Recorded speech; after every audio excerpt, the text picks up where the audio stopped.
বাংলাদেশের রাজনীতিতে আবারও উত্তেজনার নতুন ঢেউ।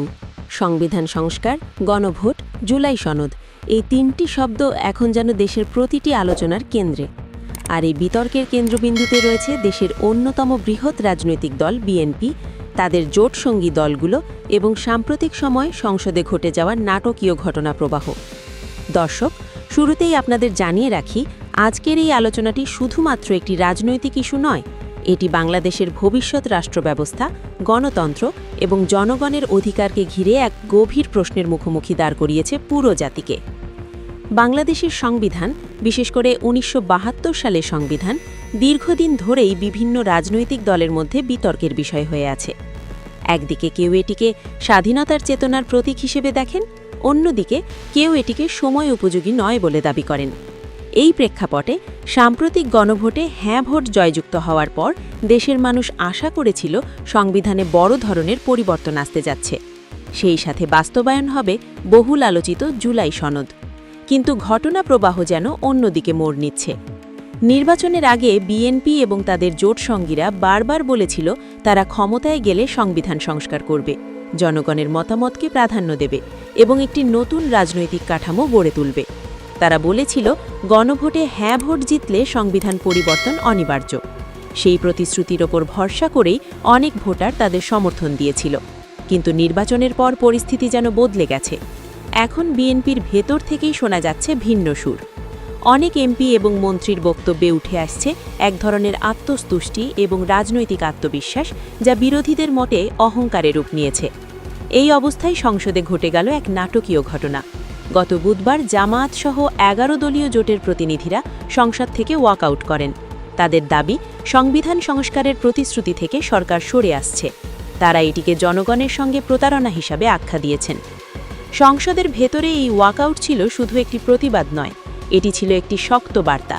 বার্তাটি ছিল জোটের ভেতরেই ভাঙন শুরু হয়েছে। এখন প্রশ্ন উঠছে, কেন এই পরিবর্তন?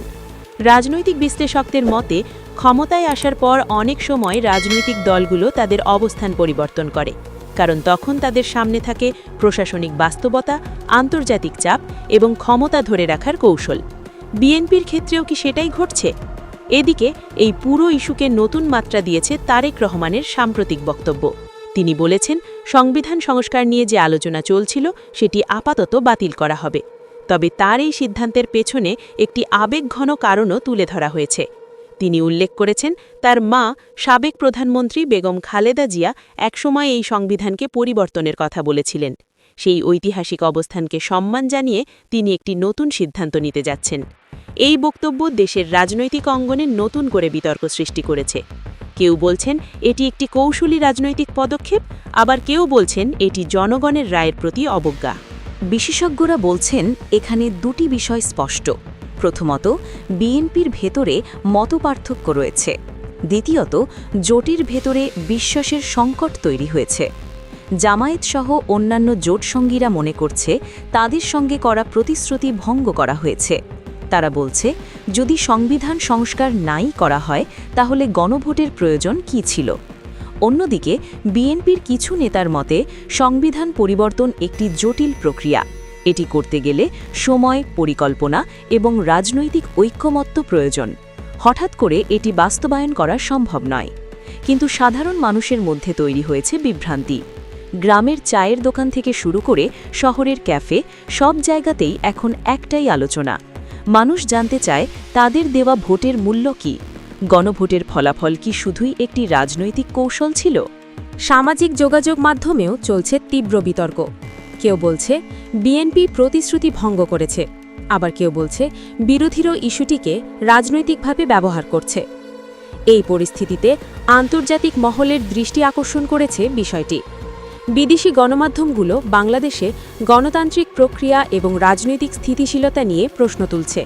তারা বলছে, যদি গণভোটের ফলাফল বাস্তবায়ন না হয় তাহলে এটি গণতন্ত্রের জন্য একটি নেতিবাচক বার্তা হতে পারে। একই সঙ্গে দেশের নাগরিক সমাজও উদ্বেগ প্রকাশ করেছে। তারা বলছে, রাজনৈতিক দলগুলোর উচিত জনগণের প্রতি দায়বদ্ধ থাকা।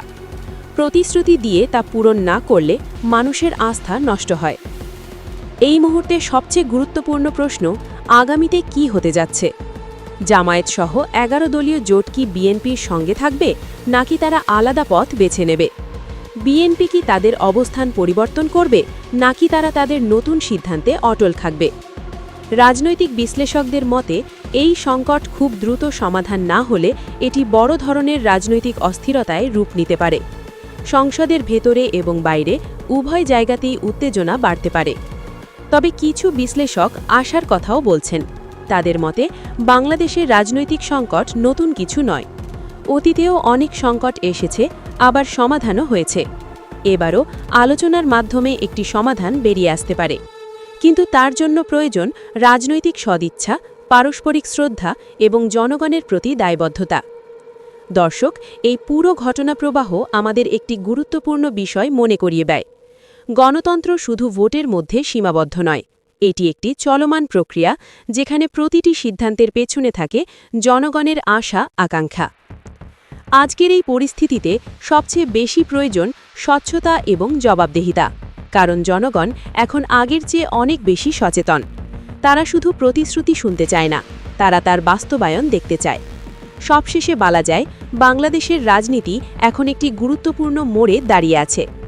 এই মোড় থেকে কোন পথে দেশ এগোবে তা নির্ভর করছে রাজনৈতিক নেতৃত্বের সিদ্ধান্তের উপর। সংসদ সংস্কার হবে কিনা, গণভোটের ফলাফল বাস্তবায়িত হবে কিনা, জোট রাজনীতি টিকে থাকবে কিনা, এই প্রশ্নগুলোর উত্তরই নির্ধারণ করবে আগামী দিনের বাংলাদেশ। এখন দেখার বিষয়, রাজনৈতিক দলগুলো জনগণের পাশে দাঁড়ায় নাকি নিজেদের স্বার্থকেই প্রাধান্য দেয়। আপনাদের কি মনে হয়, এই পরিস্থিতিতে কোন সিদ্ধান্তটি সবচেয়ে সঠিক হতে পারে? মন্তব্য করে জানাতে পারেন আপনার মতামত। আজকের মতো এখানেই শেষ করছি। পরবর্তী আপডেট পেতে আমাদের সাথেই থাকুন। মায়ের প্রতি সম্মান রেখে ৭২-এর সংবিধান বাতিল করতে যাচ্ছে বর্তমান প্রধানমন্ত্রী তারেক রহমান। তার মা বেগম খালেদা জিয়া এক সভায় বলেছিলেন, এই সংবিধান শেখ হাসিনার মনের মতো তৈরি করা সংবিধান। ৭২-এর সংবিধান বাংলাদেশের মানুষের জন্য কখনোই কল্যাণকর হতে পারে না। এই সংবিধানকে ছুঁড়ে ফেলা উচিত। মরহুমা বেগম খালেদা জিয়া নতুন করে সংবিধান তৈরির কথা বলেছিলেন, এমন সংবিধান যা দেশের মানুষের জন্য ভালো হয়। সেই ছুঁড়ে ফেলা সংবিধানের প্রতি এত ভালোবাসা কেন বর্তমান সরকারের? তারা কি গণভোটকে বাতিল করতে চায়?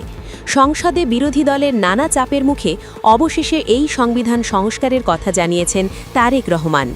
এই সংবিধান অবশ্যই সংস্কার করা হবে, দেশের মানুষও তাই চায়। আশা করেছিল সংবিধানে বড় ধরনের পরিবর্তন আসতে যাচ্ছে, সেই সাথে বাস্তবায়ন হবে বহুল আলোচিত জুলাই সনদ। কিন্তু ঘটনা প্রবাহ যেন অন্যদিকে মোড় নিচ্ছে। নির্বাচনের আগে বিএনপি এবং তাদের জোট সঙ্গীরা বারবার বলেছিল তারা ক্ষমতায় গেলে সংবিধান সংস্কার করবে, জনগণের মতামতকে প্রাধান্য দেবে এবং একটি নতুন রাজনৈতিক কাঠামো গড়ে তুলবে। তারা বলেছিল গণভোটে হ্যাঁ ভোট জিতলে সংবিধান পরিবর্তন অনিবার্য। সেই প্রতিশ্রুতির ওপর ভরসা করেই অনেক ভোটার তাদের সমর্থন দিয়েছিল। কিন্তু নির্বাচনের পর পরিস্থিতি যেন বদলে গেছে। এখন বিএনপির ভেতর থেকেই শোনা যাচ্ছে ভিন্ন সুর।